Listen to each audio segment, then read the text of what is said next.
Question को देखेंगे। निम्नलिखित में से किस पौधे को जड़, तना और पत्तियों में विभेदित नहीं किया जा सकता है? चलो जल्दी से इसका आंसर करो, जल्दी से इसका आंसर करो। कौन सा आंसर यहाँ पर आपका सही होना चाहिए? तो फर्न, ठीक है गणेश, फर्न होगा, स्पाइरोगायरा होगा, मार्सिलिया होगा, या फिर थूजा यहाँ पर होगा, या फिर थूजा यहाँ पर होगा। प्रियंका 4 बजे मेरी क्लास होगी बेटा, आप उसमें लिख सकते हैं biology by Amrita ma'am. Normal तौर पर आप 3:45-4 बजे अगर आप देखेंगे तो इवेंट आपको शो हो रहा होगा, और डेली 4 बजे मेरी क्लास होती है, ठीक है। चलो अब जल्दी से इसका आंसर करो। अब नॉर्मल तौर पर अगर हम जड़, तना और पत्तियों के बारे में बात करते हैं तो जो जड़, तना, पत्ती ये सब जो होते हैं इनको क्या कहा जाता है? थैलोफाइटा कहा जाता है। थैलोफाइटा का क्या मतलब है? तो थैलोफाइटा का मतलब होता है कि इस तरीके का पौधा जिसमें जड़ कहां पर है, तना कहां पर है, पत्ती कहां पर है, हमको नहीं पता चल रहा, और उन्हीं को हम क्या कहते हैं? थैलोफाइटा यहाँ पर हम कहते हैं। और थैलोफाइटा के अंतर्गत कौन कौन यहाँ पर आता है? तो सबसे पहले तो सभी तरह के जो एल्गी होते हैं, शैवाल होते हैं, वह यहाँ पर आ जाते हैं। दूसरे नंबर पर सभी तरह के जो ब्रायोफाइटा होते हैं वह यहाँ पर आ जाते हैं। और इन दोनों के अलावा अगर आप देखें तो जो फंजाई होते हैं यानी कि जो कवक होते हैं वह भी थैलोफाइटा की श्रेणी में आते हैं। इसके अलावा जो लाइकेन होते हैं जो कि एल्गी और कवक दोनों से मिलकर के बने हुए होते हैं, वह भी आपके थैलोफाइटा के अंतर्गत यहाँ पर आते हैं, ठीक है। अब यहाँ पर हम बात करते हैं फर्न, स्पाइरोगायरा, मार्शिला और थूजा। तो अगर आप स्पाइरोगायरा के बारे में बात करो तो स्पाइरोगायरा क्या है? एक तरह का यहाँ पर एल्गी है, और इसकी बॉडी को अगर हम देखें तो यह क्या कहलाएगी? यहाँ पर थैलोफाइटा यहाँ पर कहलाएगी, ठीक है। थैलोफाइटा यहाँ पर यह कहलाएगी, ठीक है। तो इस चीज को आप लोगों को ध्यान में यहाँ पर रखना है। अब जो स्पाइरोगायरा होता है वह कैसे दिखता है? तो नॉर्मली अगर आप किसी भी एल्गी को देखो और आप किसी तालाब में, तालाब के आसपास, नदी में आप क्या देखते हो? काई देखते हो। तो काई जैसा ही यह आपको यहाँ पर दिखाई देता है स्पाइरोगायरा।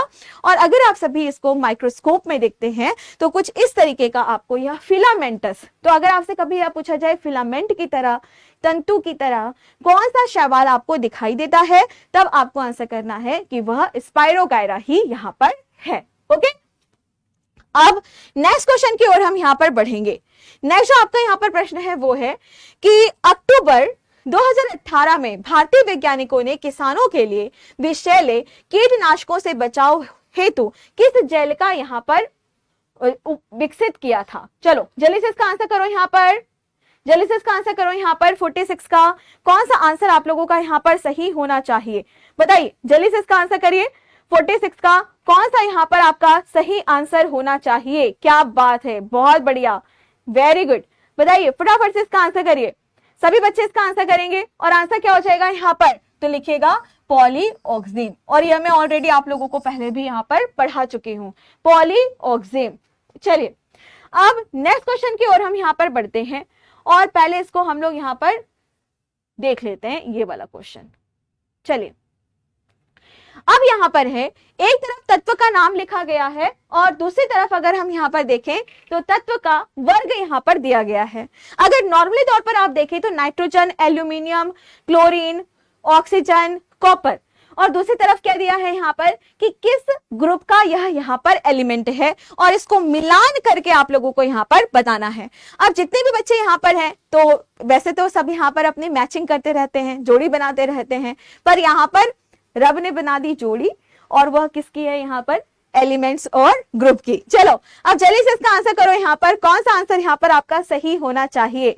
47 का कौन सा आंसर यहाँ पर आपका सही होना चाहिए? और आंसर की अगर हम यहाँ पर बात करें तो आंसर क्या हो जाएगा कि जो नाइट्रोजन है वह क्या है? 15वें ग्रुप का है ना।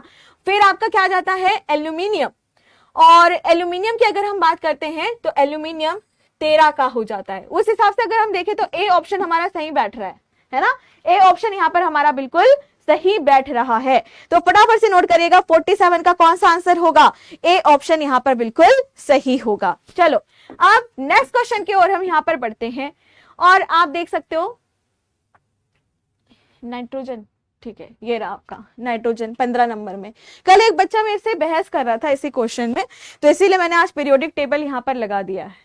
पीरियोडिक टेबल आप लोग यहाँ पर देख सकते हो, ओके। चलो अब नेक्स्ट क्वेश्चन की ओर हम यहाँ पर बढ़ेंगे। नेक्स्ट है आपका यहाँ पर निम्नलिखित में से सही विकल्प को चुनिए। वे जीव जिनमें पोषण होलोजोइक तरीके से होता है, होलोजोइक तरीके से यहाँ पर होता है। चलो जल्दी से इसका आंसर करो, जल्दी से इसका आंसर करो। कौन सा आंसर आप लोगों का यहाँ पर सही होना चाहिए, बताइए फटाफट से इसका आंसर करिए। कौन सा आंसर यहाँ पर आपका सही होना चाहिए? अब देखिए कि सबसे पहले हम लोग यह समझेंगे कि जो होलोजोइक है उसका क्या यहाँ पर मतलब होता है, जो होलोजोइक है उसका क्या यहाँ पर मतलब होता है।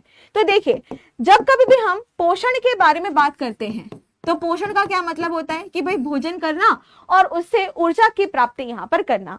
और जो भी पोषण होगा वह क्या होगा, दो तरीके से यहाँ पर हो सकता है। पहला होता है ऑटोट्रॉफिक मोड ऑफ न्यूट्रिशन, जिसको हम कहते हैं यहाँ पर स्वपोषण। और स्वपोषण की अगर हम बात करें इसका मतलब कि जब हम अपने भोजन स्वयं यहाँ पर बना सकते हैं। और जितने भी पेड़ पौधे होते हैं वह स्वपोषी कहलाते हैं क्योंकि उनके पास क्लोरोफिल होता है और वो अपना भोजन स्वयं यहाँ पर बना सकते हैं। दूसरे नंबर पर होता है यहाँ पर परपोषी। परपोषी की अगर हम बात करते हैं तो परपोषी का मतलब होता है जो अपना भोजन स्वयं नहीं बना सकते और अपने भोजन के लिए किसी और के ऊपर यहाँ पर निर्भर होते हैं। तो जैसे उनको क्या कह रहे हैं, हेटेरोट्रॉफिक। ये अलग अलग प्रकार के हो सकते हैं। पहले नंबर पर आता है यहाँ पर होलोजोइक। क्या पहले नंबर पर आता है होलोजोइक। होलोजोइक का क्या मतलब होता है? होलोजोइक का मतलब होता है कि जो सॉलिड खाते हैं, यानी जो ठोस अवस्था में भोजन को खाते हैं, ग्रहण करते हैं या भक्षण करते हैं। जैसे हम सभी क्या है, खाना को खा रहे हैं तो प्रॉपर खा रहे हैं तो उसको क्या कहा जाएगा, होलोजोइक यहाँ पर कहा जाएगा। दूसरे नंबर पर आता है सैप्रोफिटिक। सैप्रोफिटिक की अगर हम बात करें तो इनको क्या कहा जाता है, मृतोपजीवी कहा जाता है। और जो भी मृतोपजीवी होते हैं वो डेड डीके मटेरियल यानी कि जो अवशिष्ट पदार्थ होते हैं, सड़े गले पदार्थ होते हैं, उनके ऊपर जो भोजन यहाँ पर ले रहे हैं उनको क्या कहते हैं, हम मृतोपजीवी यहाँ पर कहते हैं। और जो मृतोपजीवी होते हैं तो जैसे उनका जो सबसे बेस्ट एग्जांपल है वो है फंजाई, यानी कि जितने भी कवक हैं वो सभी इसी के अंतर्गत यहाँ पर आते हैं। नेक्स्ट आपका आता है यहाँ पर पैरासाइट। पैरासाइट को क्या कहा जाता है, परजीवी यहाँ पर कहा जाता है, जो रहने और खाने दोनों के लिए किसी और के ऊपर यहाँ पर निर्भर हैं। इसी के साथ ही ईपीफाइट्स भी आते हैं जो खाते तो नहीं हैं लेकिन रहने के लिए किसी और के ऊपर यहाँ पर निर्भर होते हैं। और सबसे लास्ट में आता है मिक्सोट्रॉपिक। मिक्सोट्रॉपिक मतलब जो किसी भी तरीके से आप यहाँ पर देख सकते हो कि किसी और के ऊपर यहाँ पर आश्रित है।